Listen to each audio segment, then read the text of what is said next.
y el tiempo pues, que le ha dedicado a su preparación. Por parte del Consejo también invitarles a integrarse a los trabajos de este Comité Energético. Como saben, pues es un comité de reciente creación. Por ahí hemos mandado algunos mensajitos haciendo la invitación para integrarse a los trabajos. Entonces, le reiteramos esa invitación y también recordarles de marcar su asistencia escribiendo su nombre en el chat de esta charla.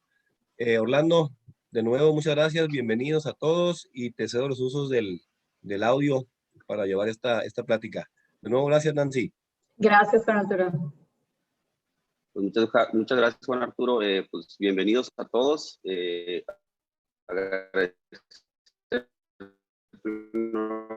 nada, asistencia el día de hoy aquí con nosotros. Y les voy a dar un poquito en relación a su semblanza y profesional. Nancy es originaria de la ciudad de Hermosillo, Sonora. Es licenciada en Derecho por la Universidad de Sonora y actualmente ella está en la Superintendencia Jurídica Inmobiliaria de la empresa Yenova. A lo largo de su carrera ella ha desarrollado como abogada diferentes proyectos dentro de la empresa y fuera de la empresa, ¿no? En otras empresas antes de entrar a laborar con Yenova, ¿no? Y su experiencia se enfoca mucho más en el tema de la adquisición de los derechos inmobiliarios. Estos derechos inmobiliarios pues, son basados en proyectos del sector energético, ¿no? Tanto en renovables como hidrocarburos. Entonces, Nancy, pues muchísimas gracias. Igual, pues te damos la bienvenida y pues adelante, ¿no? Ok, buenas tardes a todos. Muchas gracias por la invitación. Con gusto aquí estoy participando y compartirles un poquito la experiencia que he obtenido. Como les comenta Orlando, he desarrollado mi carrera específicamente más en el área inmobiliaria, en diferentes empresas del sector. Y pues me pareció un poco interesante ahora mostrar este tema de cómo hacemos las adquisiciones de los derechos inmobiliarios para las tierras, predios donde vamos a desarrollar diferentes proyectos energéticos. Y pues haciendo un poquito la diferencia de cómo era antes y después de la... ¿Empezamos hablando? Sí, adelante, Nancy. Ok. Pues como les decía, aquí traemos una pequeña presentación. Este es el tema principal, adquisición de derechos inmobiliarios para proyectos energéticos conforme a la ley de la industria eléctrica y de la ley de hidrocarburos.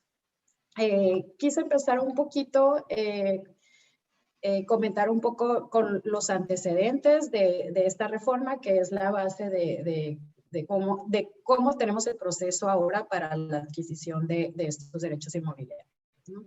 Entonces, pues como saben, antes de que se llevara a cabo esta reforma energética, por un lado del sector hidrocarburos, lo que era la exploración y extracción solamente dependía del Estado mexicano.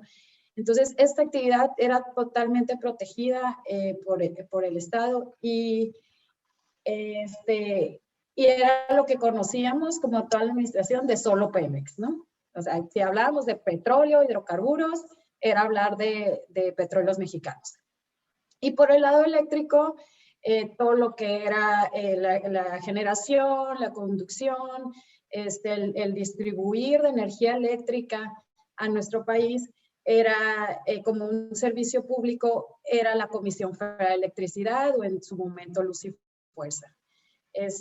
Y era como nos regía. No teníamos ahí oportunidad de negocio, las tarifas, todo era lo que imponía tanto Pemex como CFE en cada una de sus áreas, ¿no?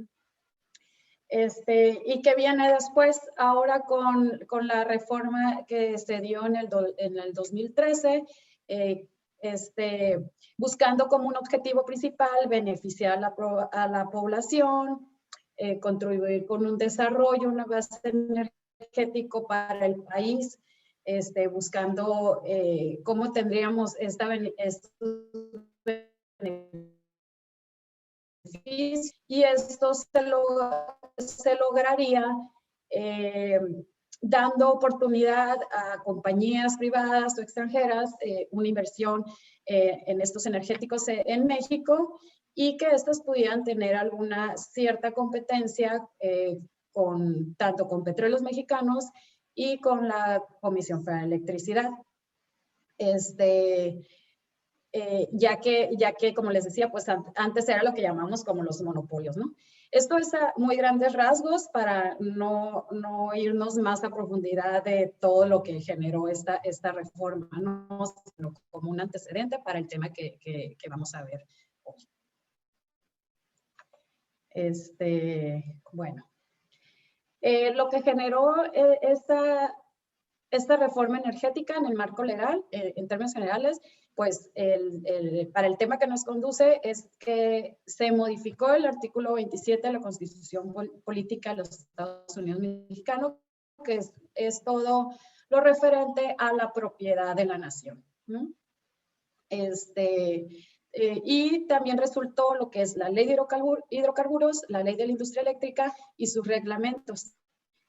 Para el tema de hoy, lo que nos vamos a enfocar es en el capítulo 4 de la Ley de Hidrocarburos y el capítulo 8 de la Ley de la Industria Eléctrica, que ambos llevan el tema del uso y ocupación superficial. Son leyes que en este tema son casi iguales o que lleva los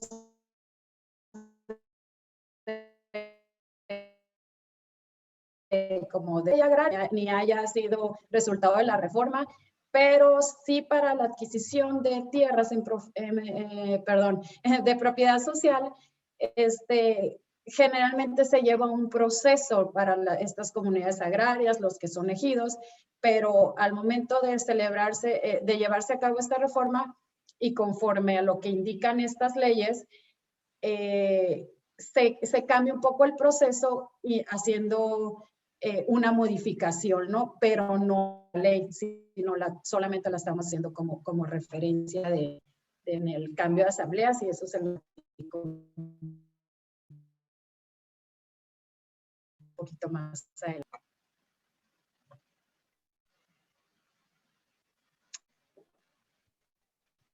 Aquí les estoy mostrando un diagrama del proceso. Está enfocado a los pasos a seguir, sin antes pues ver de buscar los predios. Antes de llegar a estos pasos, pues en palabras muy generales, es primero, ¿qué necesitamos para poder desarrollar cierto proyecto? ¿No? Entonces, ese proyecto, porque a lo mejor va a ser muy diferente si yo quiero desarrollar una planta solar o un parque eólico, pues sí necesitamos ciertas características para estas tierras de ubicación para que se pueda desarrollar ahí el terreno y que muchas veces ahí es donde se nos pueden complicar las negociaciones, porque si cierto proyecto requiere cierta ubicación, pero el régimen de propiedad de esta tierra donde requiero esa ubicación, pues va a ser complicado, pues no tengo mucha margen de negociación, ¿no? Porque no me puedo mover tan fácil de estas tierras. Entonces, las principales características, eso te las va a definir el proyecto. Otras consideraciones que tenemos para definir estos predios es el lado ambiental, que cumpla también, que no esté en una reserva ecológica, que cumpla con los requerimientos para un cambio de uso de suelo, y otras regulaciones ambientales, ¿no? Ya si nos vamos a lo que es el proceso en sí, esto, como les decía, les platico un poquito cómo era antes, ¿no? El proceso. yo decía, necesito tanta superficie de tierra, o voy a, no sé, voy a instalar un ducto, tantos kilómetros, y voy a cruzar por estos predios. Yo al tener ubicados ya las tierras que yo requiero, pues ¿qué hacíamos generalmente? Como yo creo, como cualquier operación o compra, lo que conocemos generalmente, no todas las personas. Yo si quiero comprar una casa, pues voy a ver si me gusta, voy a ver al propietario, hago la negociación, listo, voy con el notario, hago mi escritura y se acabó. Esa, ¿no? Es como un proceso muy general de una adquisición de un predio. Aquí un poquito la diferencia para estos proyectos, pues sí era el tener pues la negociación con ya sea con el propietario, si estamos hablando de un régimen de propiedad privada, régimen de propiedad social, pues ya son con tierras ejidales y llevan otro proceso para que se puedan hacer estas autorizaciones.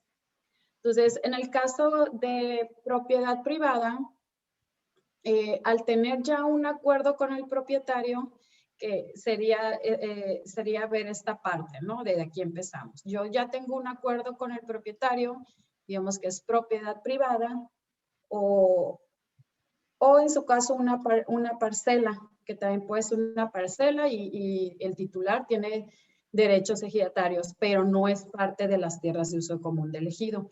Estos derechos ejidatarios también se podían llevar con un proceso como si fuera propiedad privada, porque yo directamente negociaba con el titular de estos derechos, y al ya hacer la negociación, directamente me iba a desarrollar o a especificar el tipo de contrato que yo iba a celebrar. Lo celebraba, hacía su pago de contraprestación, que acordábamos que generalmente era pues o en base a un avalúo o en base a los costos de la zona, hacíamos un estudio a lo mejor de los costos de los predios colindantes, y ya con eso le pagamos al propietario, mandamos el contrato al registro público o al registro agrario según corresponda del régimen de propiedad y listo, ¿no? Esa era una parte para adquirir algún derecho o algún terreno. Generalmente para estos proyectos, más en un sector de hidrocarburos que sería para un transporte de gas o una línea de transmisión en el sector eléctrico, pues no es tan común hacer compraventas. Ahorita abundaremos un poquito más en los tipos de contratos que celebramos. Pero los contratos que hacemos aquí, pues entonces se decide, depende del proyecto y del proyecto a desarrollar y también de la posición del propietario, ¿no? Porque muchas veces eso se da la noción de que yo solo quiero una parte de su predio y me va a decir, no, yo si quieres te vendo todo mi predio, aunque ocupes solo una parte para hacer el cruce de una línea eléctrica, de un ducto, de lo que sea, ¿no? Entonces, son cosas, hay casos que son parte de la negociación.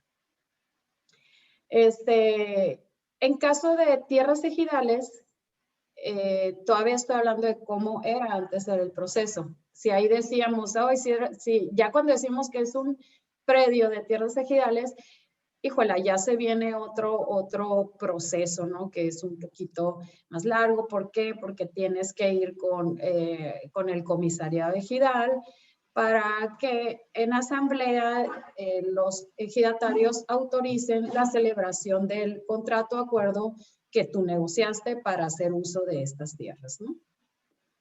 Entonces, ¿cómo se llevaban a cabo estas asambleas? Primeramente, tú tienes que hacer una convocatoria con la cual puedes hacerla 8 días antes de llevar a cabo la asamblea. Hasta 8 días antes puedes celebrar la convocatoria y llega la fecha, los 8 días después, llevas a cabo tu asamblea con los ejidatarios, y ahí cuando es válida, ahí en ese caso el quórum era válido si se presentaban la mitad de ejidatarios más uno, ¿no? Entonces, con eso ya podías hacer válida si todos votaban a favor del proyecto, a favor de que se pueda celebrar estos contratos. Esa era una opción. En caso dado que no se completara el quórum en esa primera asamblea, ahí mismo se podría lanzar una segunda convocatoria que también podía ser dentro de 8 días siguientes, ¿no? Y ya en esa segunda asamblea de segunda convocatoria, no importaba el número de ejidatarios que se presentaran, ya así eran 1, 2, 3,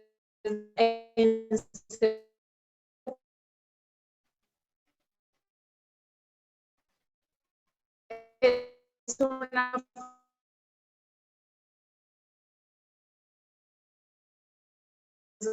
donde el proyecto, la presentación del contrato que se fuera a utilizar, y entonces se autorizaba la celebración de este contrato, se podía llevar a cabo esta protocolización de la asamblea, se hacía el pago de su contraprestación al ejido, y ya íbamos al registro agrario con el contrato para el proceso, digamos, anterior. Si les platico, pues era algo, a grandes rasgos, si lo vemos, era algo sencillo, por así decirlo.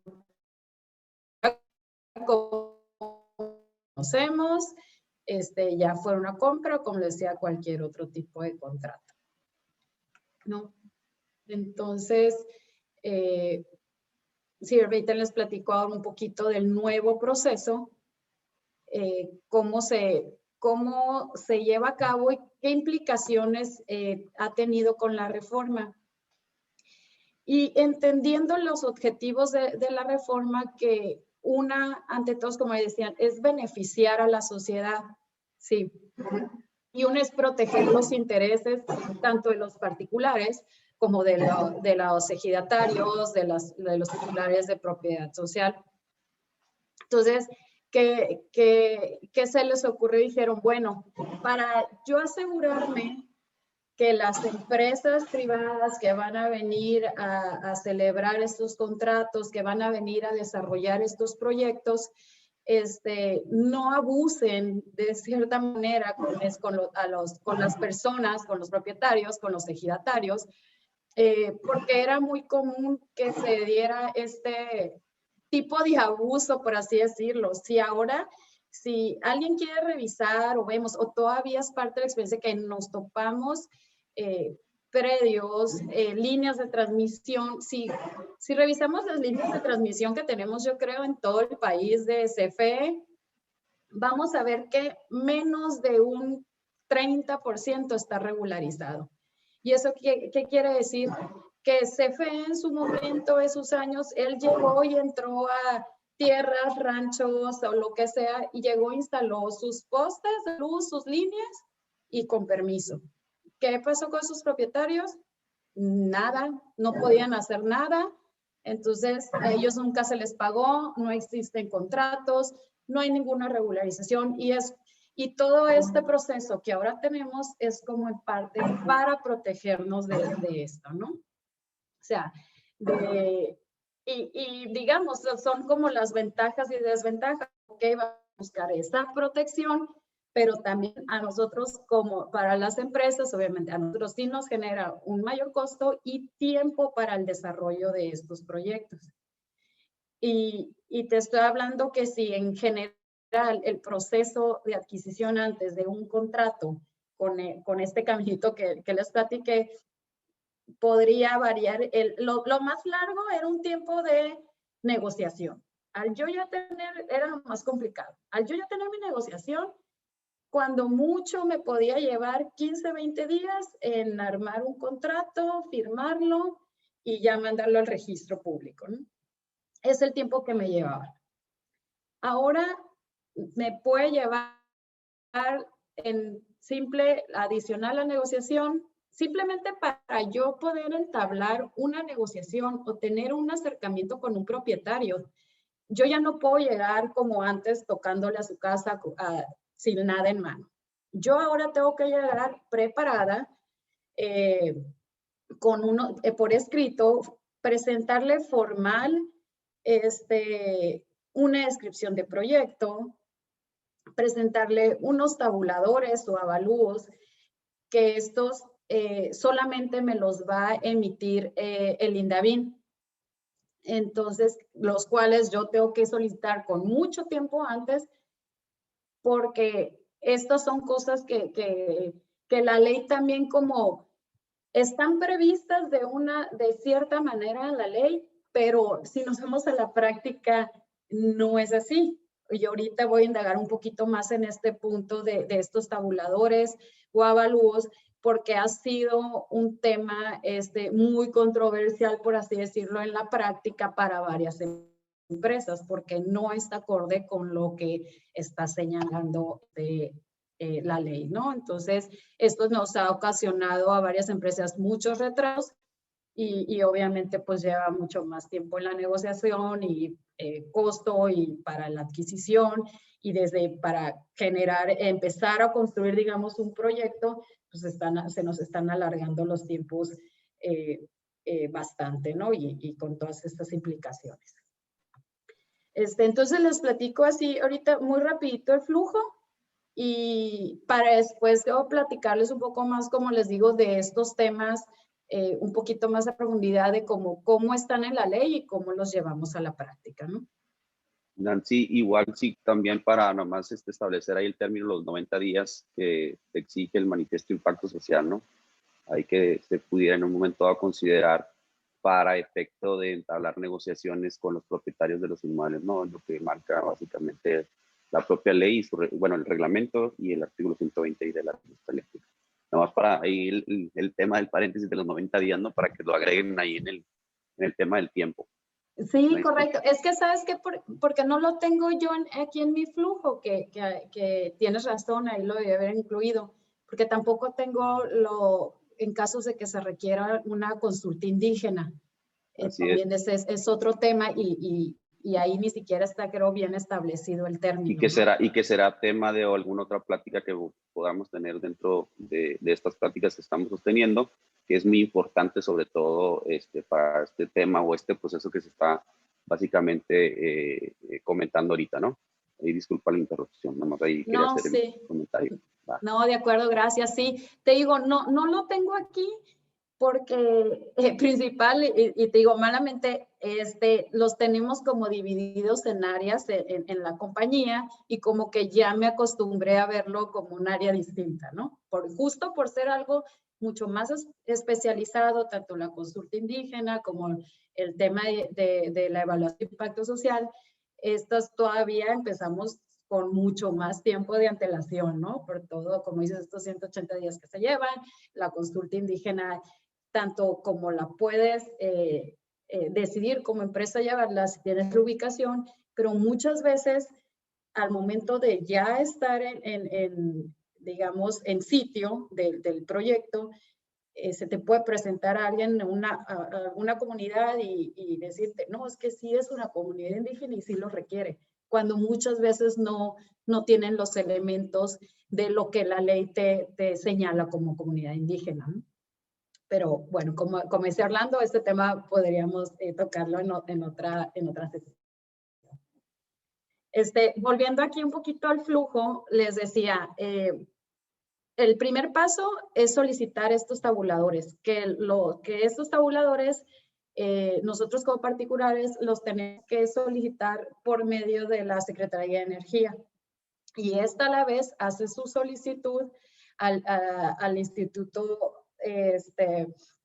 al INDAVIN, ¿no? Entonces, ese trámite de esa triangulación, de hacer esa solicitud y ese pago luego de asignación de peritos, nos podría llevar de 2 a 3 meses cuando bien nos iba, porque ahorita les platico otra cosa que se ha dado, ¿no? Con estos temas. Ya al tener yo estos tabuladores, yo ya podría iniciar mi proceso, digamos, mi inicio de negociaciones. ¿Y cómo inicio yo estas negociaciones? Ok, ya tengo tabuladores, debo tener un documento donde describa el proyecto. Entonces, ya puedo acercarme yo con un propietario mediante un escrito, el cual está establecido pues como un escrito de interés. La ley te dice que tienes que manifestar tu interés a este propietario. Y este interés lo manifiestas por escrito acompañado de los tabuladores, de la descripción del proyecto. Entonces, ahí es cuando él tiene que firmar de recibido. ¿Por qué? Porque él al recibir ese documento, tú le explicas lo que pretendes hacer en el predio que quieres adquirir, qué es lo que va a costar, qué beneficio va a tener. Por eso este tabulador, donde tú ya vas a traer los costos o el rango, la base y el tope de lo que puedes negociar sobre esas tierras. Y adicional puede incluir los costos de los bienes distintos de la tierra, porque no solo es el valor de la tierra donde está, sino que también puede ser que el propietario use esa tierra para, tenga un uso agrícola, tiene sus siembras, tiene sus árboles. Entonces, cuando llega el proyecto, pues obviamente hay que desmontar todo esto. Y ese costo también va establecido desde el inicio, ¿no? Hay que indicarle todo lo que puede beneficiar o no esta adquisición. Yo al ya tener este aviso de interés que yo ya le entregué al propietario, yo tengo que ahora yo como asignatario, contratista, la empresa, tengo que dar aviso a la Secretaría de Energía y a la SEDATU que yo ya inicié negociaciones con el propietario. Y esto es uno por uno de los propietarios. Entonces, en proyectos lineales, que le llamamos lineales a los de transmisión, a los de ducto, generalmente pasas por varios predios. Así son 300 propietarios. Con 300 propietarios vas a hacer estos documentos y vas a hacer 300 documentos para avisarle a la Secretaría de Energía y a la SEDATU que tú estás iniciando negociaciones. Eso es como el primer paso, ¿no? Entonces, y el término, tienes un término ahí de 15 días. Yo al momento de ir con el propietario, de decirle, estoy interesada en tu predio, dentro de los 15 días tengo que hacer ese aviso a estas dependencias, ¿no? Y hay un tema de estos 15 días, lo hago notar porque sabemos que estos proyectos los podemos desarrollar en cualquier parte del país, pero estas notificaciones tienen que ser en la Ciudad de México. Entonces, tienes que tener una organización, una logística para que no se te pueda ir ahí alguno, ¿no? Porque si no haces cualquiera de estos pasos, al momento de llegar al final de tener tu contrato y de llevarlo a un juez para su validación, si te pasaste de este término, ya te lo pueden echar para atrás, ¿no? Entonces, eso es un tema importante que debes de cuidar, bueno, adicional de todos, ¿no? Después aquí, mira, aquí sí puse Orlando que podría, ahora la ley te contempla la posibilidad de tener unos testigos sociales durante la negociación de estos predios. Estos pueden ser a petición del propietario o a petición de la compañía. Para esto también se emitieron lineamientos, tanto lineamientos para el proceso, para que puedan ser testigos sociales, y también se estipularon, pues, quiénes son estos testigos sociales. No puede ser cualquier persona. La ley también emitió unas metodologías para poderte certificar como un testigo social. Entonces, Eso es todavía como otro candado de protección para evitar los abusos, digamos, a los propietarios, ¿no? En cuanto a contraprestaciones y todo de las compañías. De hecho, lo más recomendable es que sí los contraten, ¿no? Es lo más recomendable justo para cumplir con este objetivo, pero siéndote sincera, hasta ahorita no me ha tocado ningún caso. Ni yo. No he visto ninguno. No he visto ninguno. Yo quiero pensar que no sé, la verdad tampoco he revisado cómo esté ahorita este patrón de testigos sociales certificados. He sabido que de hecho, están en la página, creo que del INAVI. Pero no he sabido de la CENER. De la Secretaría de Energía del CENER, sí, pero no he visto alguno que ya haya tenido su experiencia en algún proyecto. No, yo no he conocido, ¿no? Entonces, pero veamos a ver si ya en la práctica, si en realidad si cumple su función y ver qué implicaciones tiene también en cuanto a tiempos, también qué más lleva a cabo en este proceso. Bueno, y entonces todo esto te puede llevar de 2 a 3 meses, si no es que más, por el tema de la emisión de los tabuladores, todo para llegar al inicio, digamos, del procedimiento habitual que teníamos antes, ¿no? Entonces, como les decía, aquí, si desde hacerlo de 20 días, ya se nos aumentaron 2, 3 meses. ¿Okay? Entonces, aquí yo ya tengo el acuerdo con el propietario y seguimos el camino normal en los casos de régimen de propiedad privada. Y la diferencia aquí que en propiedad privada, que yo ya al tener mi contrato celebrado, ahora lo tengo yo que presentar a un juzgado de distrito para su debida validación, ¿no? Entonces, que esto va a llevar otro tiempo en ingresar estos contratos, en que el juez haga la revisión minuciosa de que todo este proceso se haya hecho conforme a ley, hacer unas publicaciones y ahorita les explico un poquito más de este proceso de validación. Eso en el tema de propiedad privada. Y para el tema de propiedad social y hablando en este caso ya tanto de ejidos, de tierras de uso común de ejidos, como de parcelas. Si recuerdan, les decía que en el proceso anterior, los titulares de parcelas podían tener un tratamiento de propiedad privada al momento de hacer esta celebración de contratos. Ahora no, aunque sean parcelas y tengan su certificado de derechos parcelarios, tienen que también tener una aprobación de asamblea de este ejido para que estos titulares, estos ejidatarios titulares de derechos de su propia parcela puedan celebrar un contrato con las compañías. No, especial para los proyectos, ¿no? de energía.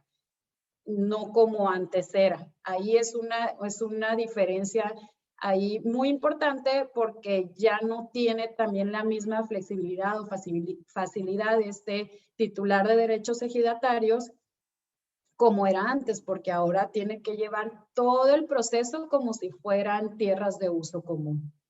¿Y qué aumentó a diferencia del proceso anterior?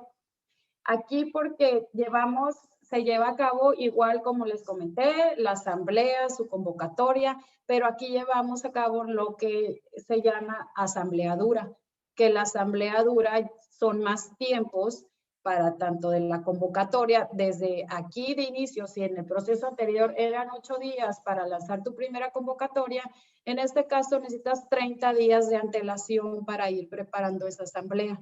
Y adicional, en estas asambleas tienes que hacer la invitación para que participe la Procuraduría Agraria y un notario para que dé fe de estos hechos que se llevan a cabo en la asamblea, ¿no? O sea, no es suficiente los acuerdos que se pactan en la asamblea, sino que un notario tiene que dar fe de estos.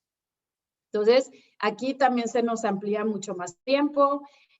También se nos amplían las condiciones para acordar, para hacer los acuerdos de ejido. Como les comentaba, en una asamblea regular o blanda, como le llamamos, en primera convocatoria pueden llegar a un acuerdo con la mitad más uno de los ejidatarios. En este tipo de asambleaduras tienen que ser más de las terceras partes de los ejidos. Igual, y para segunda convocatoria, en el proceso anterior, ahí ya no importaba cuántos ejidatarios asistían a la asamblea. En este caso, en asambleadura, sí tiene que ser al menos la mitad más uno de los ejidatarios en segunda convocatoria. Entonces, aquí también se nos alarga el proceso y nos cambian las reglas, ¿no? Para llevar a cabo estos acuerdos. Y al final, pues ya tenemos el contrato y como les decía, aquí antes teníamos el contrato y ya íbamos directo al registro público o al registro agrario, según correspondiera, para hacer su inscripción. Ahora es distinto. Ahora primero hay que llevarlo a validación judicial, ya sea al tribunal o al juzgado de distrito, llevar su proceso y entonces al obtener la sentencia llevamos estos contratos a los registros correspondientes. Entonces, como ven, así a grandes rasgos, el proceso buscando esta protección para los particulares, para los propietarios, se alargó muchísimo en tiempo, se duplicó o se triplicó, yo creo, el tiempo que llevaba a cabo y pues con muchas más complicaciones, ¿no? Entonces, sí ha sido un poco duro llevar el nuevo proceso y adicional que como les comentaba, esta reforma es del 2013, las leyes, si no me equivoco, se lean como en el 2014, y salen las leyes con y reglamentos con estos criterios, con estas indicaciones del nuevo proceso y no están preparados para tal. De hecho, por ejemplo, menciona unos modelos de contratos. Los modelos de contratos que debemos de utilizar ahora son modelos que debe emitir la Secretaría de Energía y en ese momento pues no existían esos modelos. Entonces, y no podía yo parar mis proyectos o mis adquisiciones hasta que estuviera completa toda esta ley, ¿no? Entonces, todos los argumentos, todos los requisitos que se necesitaban para cumplir con la ley. La SEDATU, ¿no? Nancy emitió los modelos de contrato, ¿no? Fue la CENER con apoyo de SEDATU. Apoyo de la SEDATU. Sí, fue con opinión de la SEDATU, pero en sí lo que los emite es la CENER. Y para eso también hubo muchas mesas de trabajo entre las mismas compañías, que en algunas me tocó participar. Digamos, las mismas compañías son las que fuimos armando estos contratos, ¿no? En base a modelos con los que ya trabajábamos y adecuarlos con lo que se estaba requiriendo ahora. Fue ahí una manera de emitir estos modelos. Ok, entonces... Y al final de cuentas son modelos, ¿no? O sea, igual, de una otra forma, si reúnen los contratos que tú de una otra forma ya tienes celebrados, si reúnen los requisitos que por ley se requieren, pues también le da validez el propio juzgado, ¿no? O el tribunal, ¿no? Sí, de acuerdo. Esto es un modelo. El hecho es que sí tiene que tener la flexibilidad, porque también pues, cada caso es distinto, de poderlos adecuar siempre y cuando cumpla con los mínimos requerimientos que te está emitiendo estos modelos, ¿no? Entonces, así es en cuanto a los contratos. Entonces, lo que aquí en las siguientes láminas les estoy presentando son como estos puntos que yo consideré que son los que más han impactado en estos procesos y más que volverles a explicar de lo que ya les hablé de cómo me gustaría platicarles un poquito cómo ha sido justo esto ya en la experiencia y que hemos tenido en diferentes adquisiciones para diferentes proyectos y en la práctica, ¿no? También con las propias dependencias Entonces, en el primer punto yo tenía el tema de negociaciones, que ya les platicaba. Esto está en el artículo 74 de la LIE y en el artículo 101 de la Ley de Hidrocarburos. Aquí los estuve poniendo en conjunto porque realmente es lo mismo que te manejan los dos, ¿no? Entonces, con unas muy pequeñas diferencias. ¿Qué te dice ese artículo? Dice, la negociación y acuerdo a que se refiere el artículo anterior, que era del 73, donde te explica todos los pasos a seguir para la negociación, deberá realizarse de manera transparente. Y lo corté porque dice, y debes de incluir que lo que les mencionaba hace unos momentos. Yo para eso tengo que presentar este escrito de interés acompañado de la descripción del proyecto, de los tabuladores, y hacer esas notificaciones tanto a SEDATU como a CENER.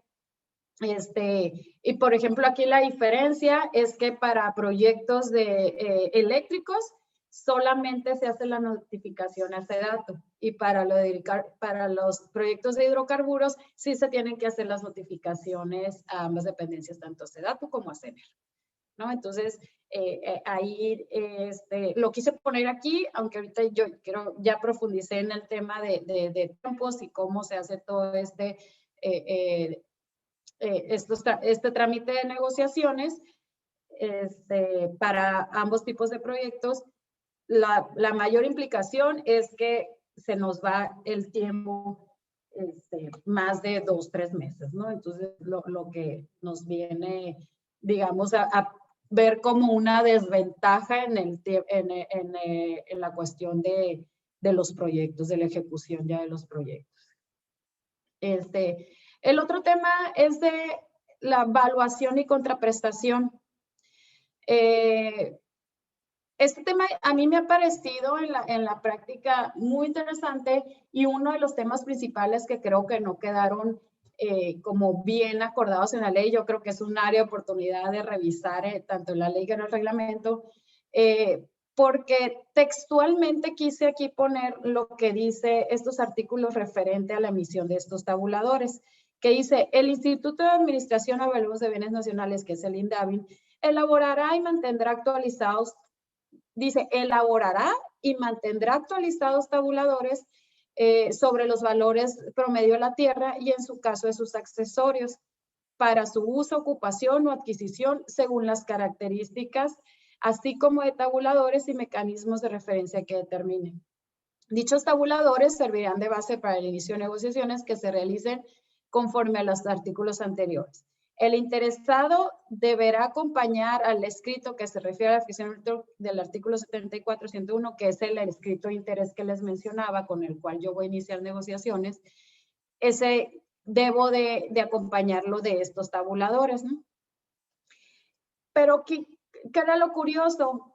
Y que nos pasó mucho, y a la fecha es algo que nos sigue causando mucho problema y muchos retrasos para poder yo iniciar negociaciones. ¿Por qué? Porque aquí la ley claramente te dice que el instituto es quien elaborará y mantendrá actualizados los tabuladores. Hasta en acercamientos, seminarios que hemos tenido con los titulares de que han pasado ahora sí por el instituto, ellos dicen: sí, nuestro trabajo es que yo voy a mantener aquí los tabuladores actualizados para cuando tú los necesites. Cosa que no es cierto, no existen esos tabuladores. Yo si quiero ahorita iniciar una negociación, si quiero iniciar un proyecto, como les mencionaba, yo tengo que solicitarlos, como dice la ley, a través de la Secretaría de Energía, y esta a la vez se lo solicita al instituto. Y así es como lo hacíamos. En este año que se emitió la ley, también tuvimos varios seminarios, acercamientos, de tratar de interpretar y llegar a un acuerdo y a un criterio, a un acuerdo entre criterios de estas dos dependencias para poder emitir estos tabuladores.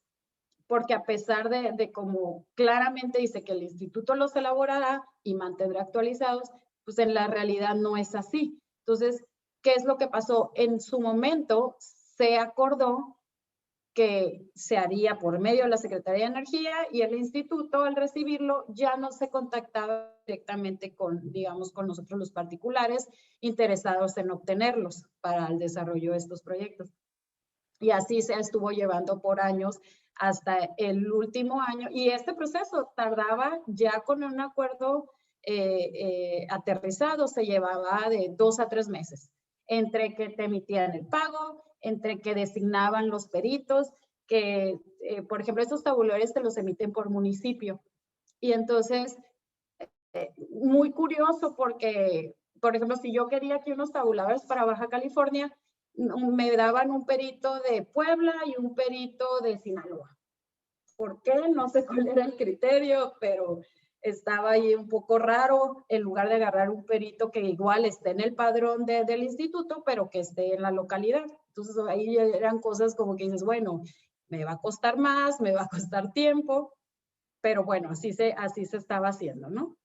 Entonces, en ese proceso de asignar peritos, hacer los pagos, que los peritos hicieran las visitas a los terrenos, a los predios, pues ya te llevaba como 2 o 3 meses para poder obtener eso. Y así es como lo estábamos llevando ya con ese criterio. Y ahora que cambió la administración, ya saben, ¿no? Cambia la gente, cambia el personal, cambiaron titulares, pues ahora ya se hicieron, ahora sí que se hicieron bolas todos y ya no saben cómo emitir estos tabuladores. ¿Y por qué? Porque hay que hacerlo por un sistema que sí también te lo plantean en el reglamento, que el instituto tiene un sistema electrónico para recibir estas solicitudes. Entonces, tuve esta experiencia que fue muy complicada, por lo mismo, porque no tenía respuesta de ninguna de las dos dependencias, tanto de la Secretaría de Energía como el instituto, porque hice mi solicitud habitual a la Secretaría de Energía mandó su oficio al instituto y el instituto ya nunca resolvió, nunca me contestó, y le mandaba oficios a la Secretaría de Energía diciendo de que no, así no funciona, lo tienes que solicitar por el sistema. Y Secretaría de Energía dice, ¿yo por qué lo voy a solicitar? ¿Cómo voy a pagar si yo no soy el interesado? Porque pues CENER no va a pagar esos tabuladores, que no son nada baratos tampoco, ¿no? Entonces, ese ha sido un gran tema y que hasta el día de hoy, en la mañana tuve reuniones sobre este mismo tema que no hemos podido resolver. También ya se tuvo que elevar a nivel secretaría para que se pudieran para poder llevar un acuerdo de cómo emitir esos tabulares. Somos varias empresas que no hemos podido obtener tabuladores en lo que va del año. Mis últimos tabuladores los tuve el año pasado en estas fechas. Pedí una actualización de estos antes de que se acabara porque la vigencia de estos tabuladores es año calendario. Entonces, si yo los obtengo, digamos, mayo, junio, el próximo diciembre a mí se me hace. Entonces, yo me quise antelar, lo solicité en noviembre, diciembre, y aún es fecha que yo no tengo estos tabuladores, ¿no? Entonces, son cosas que yo creo que ahí tenemos oportunidad de poder buscar una modificación a la ley para que esto ya no quede base en criterios de las dependencias, y se pueda llegar a este acuerdo que esperemos sea próximamente, se pueda plasmar en la ley para que no cada cambio de administración pasen estas cosas. Entonces, este es un tema, como les decía, que ha sido muy importante a nosotros porque ningún proyecto podemos iniciar si no tenemos estos tabuladores. No puedo negociar, no puedo tener un acercamiento, entonces pues ya saben el efecto dominó, tenemos parados proyectos porque no podemos salir de esto, ¿no? Entonces, esto es lo que les quería comentar en cuanto al tema de evaluación contra prestación y es en específico los tabuladores que debe de emitir el otro tema, bueno, rapidito, tenemos los contratos. Los contratos, la adquisición de estos derechos, generalmente todos pensamos en unas compras, es que va a comprar terrenos, va a rentar terrenos. Entonces, no solamente son esos, como lo dicen estos capítulos, es de uso y ocupación superficial. Esos son algunos tipos de contratos que puedo usar. Puedo celebrar servidumbres de paso, que son las que generalmente celebramos. Proyectos lineales, ya sean de transmisión, ya sean de hidrocarburos, de transporte, ¿no? Que son pues, la instalación de ductos y lo más idóneo, como lo menciona la ley, es una servidumbre de paso. Pero también muchas veces esto depende de la negociación, cómo estemos con los propietarios y lo que más el otro contrato más habitual puede ser un uso, un usufructo. Generalmente, en lo particular, yo prefiero celebrar un usufructo a un arrendamiento por los beneficios que puedo tener, ¿no? Simplemente el hecho de tener un usufructo, tengo los derechos casi como si fuera el propietario. Y lo que les comentaba hace rato, la ley dice que estos contratos se deben sujetar a los lineamientos y modelos que emita la Secretaría de Energía, ¿no? Y el otro tema es el de propiedad social, que también creo que ahorita profundicé un poquito más, que era para esta parte, que es cuando están involucrados los terrenos, bienes o derechos previstos en la ley agraria, que es a lo que le llamamos a la propiedad social.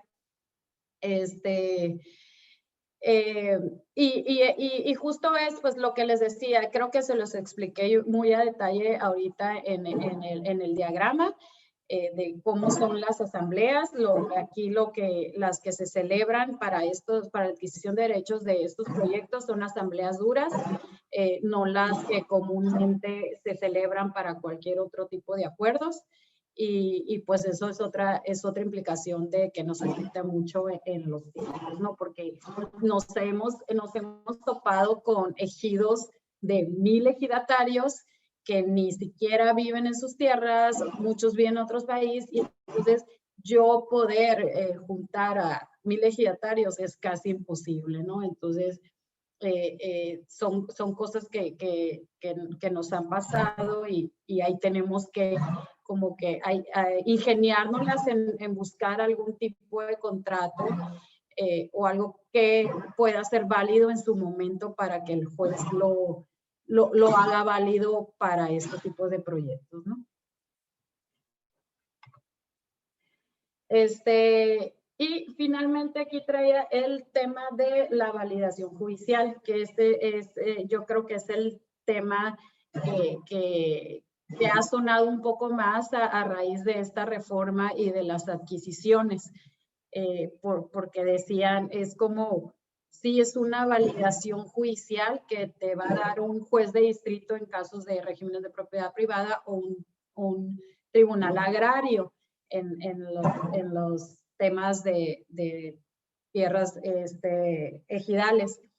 Entonces, ahí hubo mucha controversia porque decían, sí, te van a dar una validación sobre un contrato que ya se celebró ante un notario público y que ya tiene esta validez, ¿no? Y que ya están inscritos también.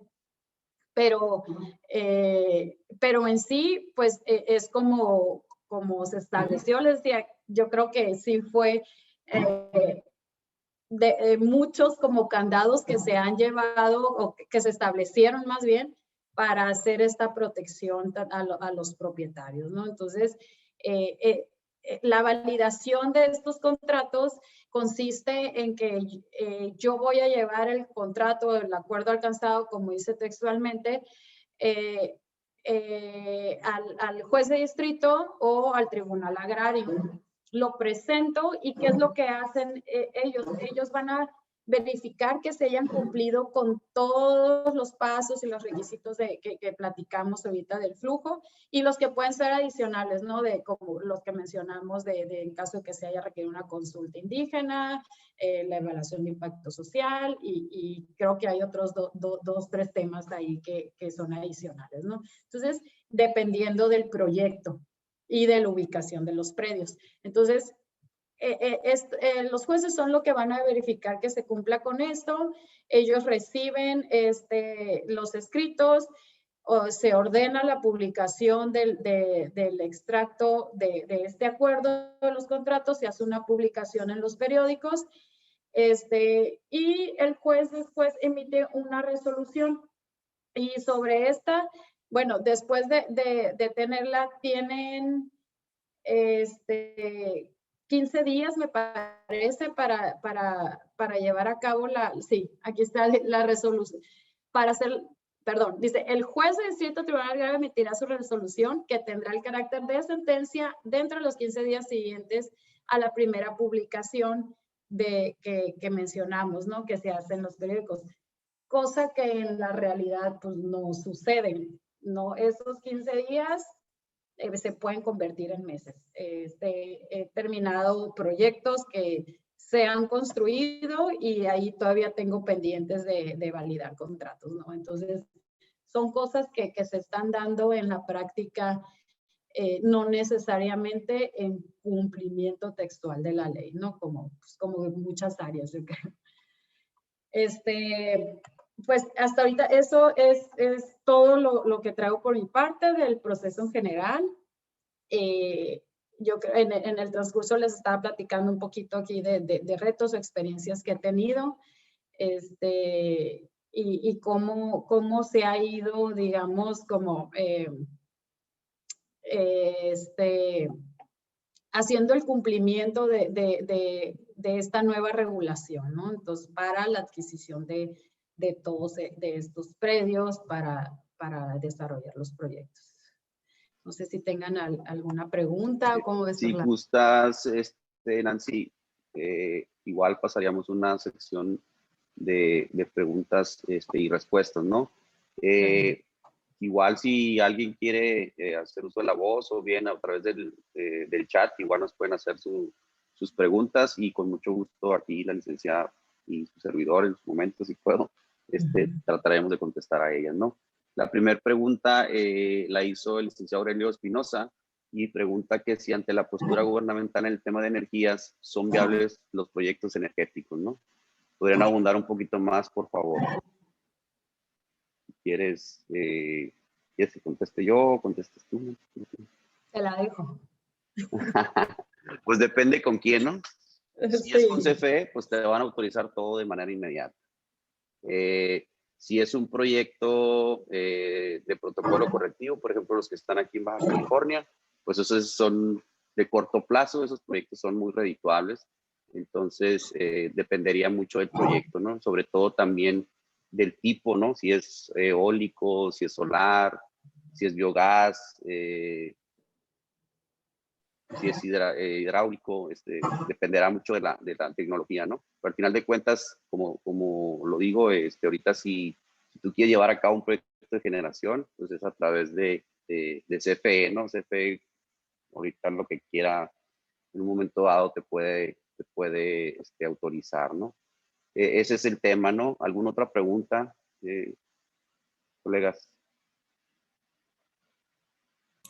Hola, buenas tardes. Una pregunta que, bueno, aparte, muy bien interesante la presentación. La pregunta es más que nada en los temas de los proyectos de energía eléctrica. Recuerdo que había alguna disposición ahí en la ley que sujetaba el cumplimiento de todas las formalidades a que el proyecto fuera de ubicación específica. Y luego había como un criterio de la CENER que decía que era un proyecto, perdón el ruido, pero era un proyecto que tenía que venir de una fuente de generación hidroeléctrica, creo, o de un yacimiento geotérmico. Entonces, fuera de todos esos proyectos, no sé si nomás cuando era un proyecto de renovación, pero si era, por ejemplo, una granja solar o un proyecto eólico, ¿no tenías que sujetarse a esos requisitos? ¿O cómo lo manejaban? Sí, es correcto. Ese fue otro tema de un criterio que se analizó muchísimo, justo por esta redacción.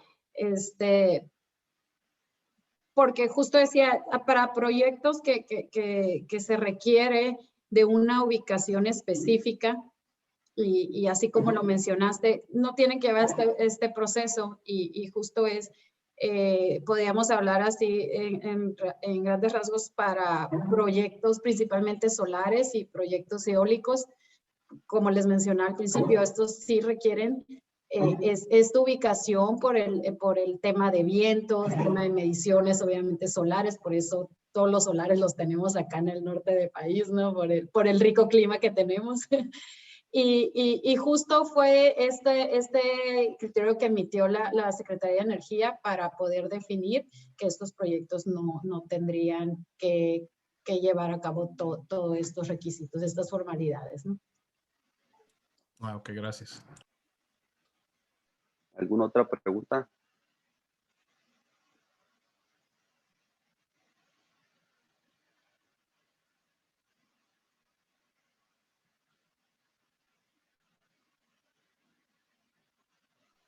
Creo que no.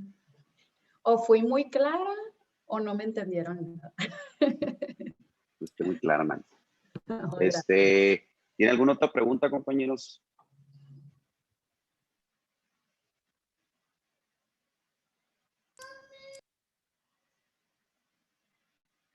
Bueno, pues primero que nada, Nancy, agradecerte y agradecer a todos los asistentes por de una otra forma conectarse a esta sesión. También hacerles la cordial invitación, sobre todo a los analistas, para efecto de que se integren al Comité de Derecho Energético. Es una rama muy amplia, como pueden ver, abarca muchas ramas del derecho. Entonces, también sería muy importante que se fueran familiarizando con dicha rama del derecho, sobre todo porque dentro de la localidad hay muchos proyectos que se están desarrollando ahorita, principalmente. Hacer una mención que nosotros no estamos interconectados al sistema eléctrico nacional, somos una isla. Entonces, ahorita hay un rezago y un déficit de generación aquí en la localidad, y pues eso va a traer consigo pues muchas oportunidades, ¿no? En su momento por parte de gente que va a venir a desarrollar proyectos durante el verano, ¿no? Ustedes saben que aquí entra el verano y pues, al final de cuentas sube la demanda, ¿no? Entonces, invitarlos cordialmente y pues agradecerte, Nancy. La verdad, muy interesante tu plática. Son temas que de una otra forma son de suma importancia, sobre todo en los proyectos de infraestructura que tienen pues a bien un grado de inversión muy grande, ¿no? Y sobre todo la problemática que se desarrolla conforme al desarrollo de los mismos, también hay que tener en cuenta que pues tenemos que estar prevenidos, ¿no? Igual hay un esquema de prevención y mitigación de riesgos. Pero bueno, este es un punto que queríamos tocar. Las pláticas siguientes de igual forma vamos a estar dando temas de suma relevancia como es el manifiesto de impacto social, que también de otra forma es de suma importancia, es el primer punto que de una otra forma se tiene que tomar en consideración para el proyecto de un proyecto de generación o algún proyecto de gas, ¿no? Parece ser que ahorita vamos a hacer un reconocimiento, Nancy. Se va a proyectar aquí en la pantalla por parte de la sección de ANADE aquí de Baja California. Agradecerte de nueva cuenta y pues en su momento te lo haremos llegar físicamente, ¿no? Ay, muchas gracias y un placer poder compartir un poco de lo que he desarrollado en mi carrera, y pues aquí cuando gusten. Gracias, Juan Arturo. ¿Estás por ahí? Ok, bueno, compañeros, si tienen alguna duda, algún comentario, si no, pues vamos a dar por terminada esta sesión y los esperamos el próximo mes con alguno de estos temas de igual relevancia para todos nosotros y agradecerles de nueva cuenta, ¿no? El hecho que se hayan conectado a esta sesión. Gracias. Gracias. Gracias. Pues un buen día a todos.